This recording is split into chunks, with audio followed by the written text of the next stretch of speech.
여론고수 대선 특집으로 이어가고 있습니다. 자, 이제 뭐 선거일이 얼마 안 남았습니다. 이른바 대선이 코안으로 들어왔다. 네, 이제 홍 기자님도 PCR 검사 받아보신 적 있잖아요. 예. 네, 뭐 찔끔하지 않습니까, 진짜? 힘들더라고요. 근데 그게 깊숙이 찔러야 네. 그래야 정확하대요. 홍 기자님도 코가 크시잖아요. 배 소장님보다는 작죠. 네, 예, 예, 예. 예, 정말 코하니까 지난번 그 베이징 올림픽에서 해도 너무했어. 막 편파 판정하고 그러니까 사람들이 눈 뜨고 코 베이징 이런 이야기를 네. 재미없습니까? 네. 아직 저는, 그만하고. 저는 많이 웃게 들었는데 자 이번 대선을 이야기할 때 투표율이 얼마나 되겠느냐. 자, 우리도 대한민국 최고의 여론조사 전문 기자입니다. 홍 기자님께 지난 30년간 모든 대통령 선거, 지방선거, 또 국회의원 선거 다 모든 노하우를 가지고 계신데 이번 대선 투표율 몇 %입니까? 지난 대선, 지난 2017년 대선이 예. 77%였죠. 77.2%인가 뭐 하여튼 77%였죠. 예. 2012년이 75%예요. 75%보다는 좀 높지 않았나? 75.1%. 그건 좀 확인해봐야 될 것 같고, 예. 어쨌든 뭐 자, 자막 얻어주세요. 지금 자막 나갑니다. 어쨌든 자막 2012년, 2017년 투표율까지 네. 자막 나갑니다. 네. 저희 조선일보 칸타코리아 조사를 보니까, 네. 23, 24일 조사한 걸 보니까 반드시 투표하겠다 86.6%더라고요. 이거 왜 이렇게 높은 거예요? 근데 이맘때면 항상 이랬어요. 이맘때면 항상 이랬어요. 이게 네. 그 5년 전에도 그랬어요. 5년 전에도 이 정도 거의 똑같았어요. 칸타코리아가 좀 안 정확한 거 아닙니까? 아니, 그거는 뭐 중앙선관위가 며칠 전에 한국갤럽하고도 조사를 했는데 거기서도 뭐 한 88% 나온 것 같은데. 저는 뭐 잘은 모르는데 K스테이 리서치가 상당히 또 정확한 것 같아요. 아마 K스탯이 조사했어도 그 정도 비슷할 거예요, 예. 아마. 근데 원래 반드시 투표하겠다라는 것보다 지금 때 이맘때에 반드시 투표하겠다는 게 86%면 그보다는 한 10%포인트 정도 낮은 게 정상이죠. 뭐 응답이야 뭐 그렇게 할 수는 있는 거지만 예. 그러다가 뭐 그날 가서 마음이 뭐 달라졌다든지 아니면 무슨 일이 또 생겼다든지 또 여론조사에서는 또 뭐 그냥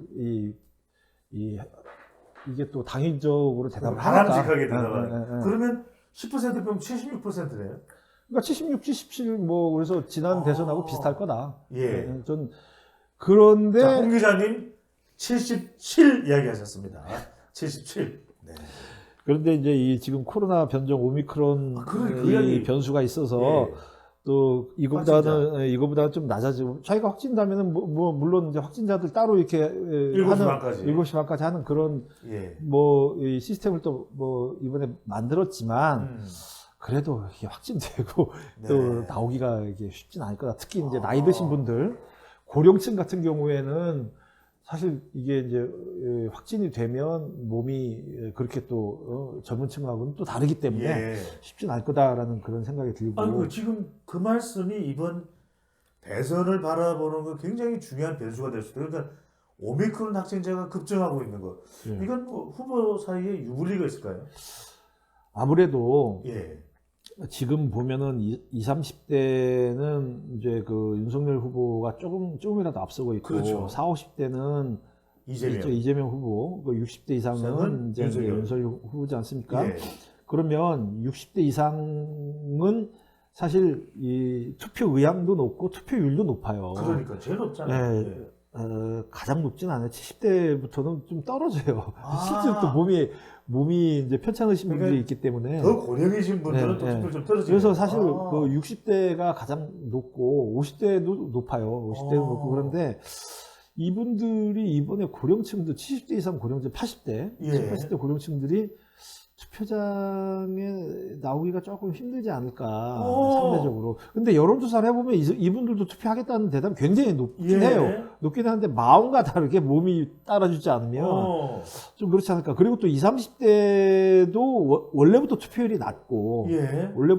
낮고 또 이번에 그 비호감 대선이기 때문에 또 특별히 찍을 후보를 아직까지 못 찾았다 그러면은 20, 30대 투표율도 떨어질 가능성이 있어요. 네거티브 선거에다가 비호감에다가 또 오미크론 가지고 안 가. 예. 아 이렇게 되면 왜 욕을 하고 그러세요? 아니 삐삐해 주세요. 그러면 아니 20대 그다음에 70대 이상은 주로 윤석열 후보 지지층이잖아요. 그래서 여론조사를 해보면 적극 투표 의향이 사실 이재명 후보 지지자가 93.1%고 윤석열 후보 지지자가 93.7% 거의 똑같아요. 근데 이건 여론조사 응답이고 실제로는 제가 볼 때는 이거보다는 좀 20, 30대가 떨어지고 70대, 80대도 좀 떨어질 가능성이 있다. 그러면 윤석열 후보가 약간 좀 불리한 측면이 있지 않을까. 그리고 그보다 더 큰 거는 더 큰 거는 사전투표 의향이에요. 지금 조사를 해보면 사전투표 의향, 사전투표 날 하겠냐 아니면 본투표 날 하겠냐. 중요합니다 이거. 한 26%, 뭐 64% 이렇게 나와요. 사전투표 의향이 26% 정도 나오는데. 더 나오지 않을까요? 아니, 뭐 실제로 가면은 어쨌든 지금 현재 스코어는 그래요. 이제 선거날에 가면 갈수록 사전투표가 시작되면 이거보다 더 높을 수 있어요. 그렇죠. 뭐 최소한 한 30%까지 갈 가능성이 있어요. 있어요. 홍영민 기자의 예측 최소 30%. 예, 갈 가능성이 있어요. 근데 이제 문제는 뭐냐? 사전투표 의향이 이재명 지지자는 이미 39.6%예요. 근데 윤석열 후보 지지자는 16.5%밖에 안 돼요. 왜 이런 거예요? 지금 보수층들은 사전투표하면은 중앙선관위가 다 부정 선거로 조작을 해서 사전투표가 자기가 투표한 거가 다 날아간다 내지는 표가 바뀐다라고 굳은 신념을 가지신 보수층들이 굉장히 많잖아요. 그래서 절대로 사전투표하면 안 된다라고 시골에 계신 나이 드신 부모님들이 서울에 있는 한 3, 40대 자식들한테 전화 걸어서 사전투표 하지 말고 본투표 해야 된다라고 전화 거시는 분들 많아요 지금. 애야 뭐해. 사전투표 하지 마라.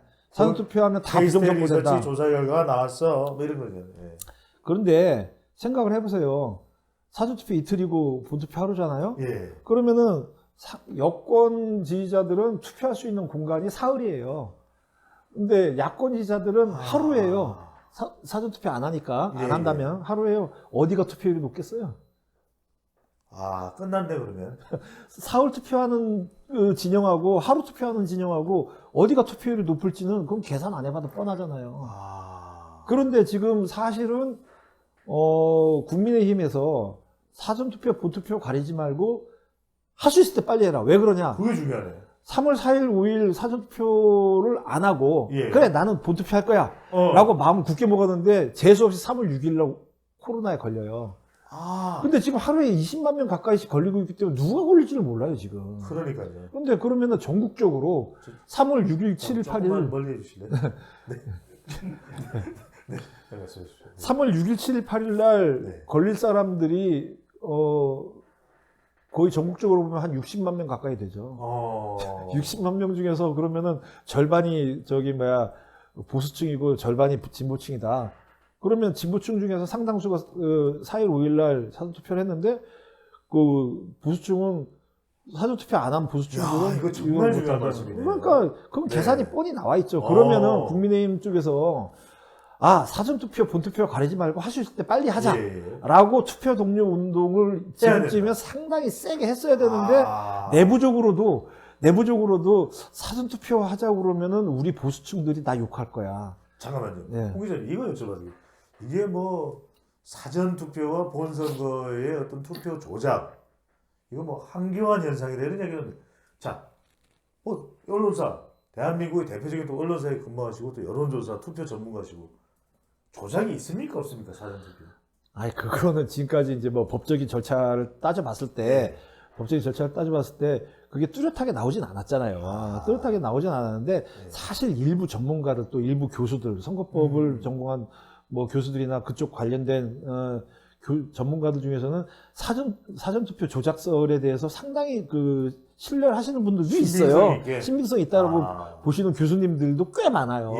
꽤 많고 또 그런 식의 얘기가 SNS나 유튜브에서 또 굉장히 또 열심히 전파하시는 분들도 있어요.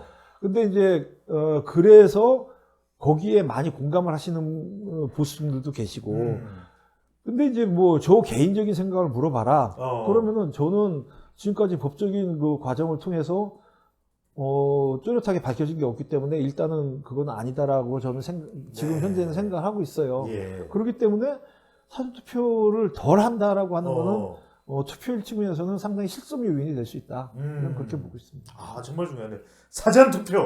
사전투표부터 적극적으로 해야 이번 대선은 승산이 있습니다.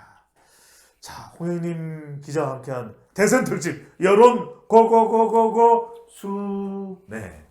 자, 오늘은 여기에서 마무리를 하도록 하고요.